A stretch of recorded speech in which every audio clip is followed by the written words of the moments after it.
che adesso noi non ci conosciamo molto, io vengo da un posto che vive una normalità molto diversa da queste Si vuoi raccontarmi? ma sì, ma adesso non penso di non avere molto tempo, ma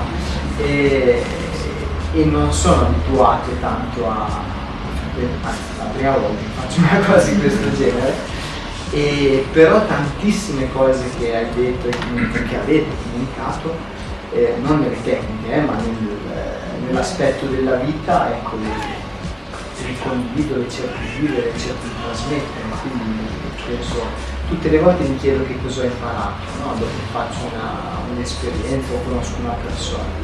E se devo fare una sintesi, ecco, quando prima hai detto fate la mappa e io ho iniziato a fare come avrei fatto 3 giorni fa, a fare una serie di linee e poi mi abituato e no, cioè, proprio sbagliato. Allora la prima cosa che voglio mettere in pratica da domani è questa, cambiare 1 millimetro la mia ottica e questo è grazie. Grazie Andrea, grazie.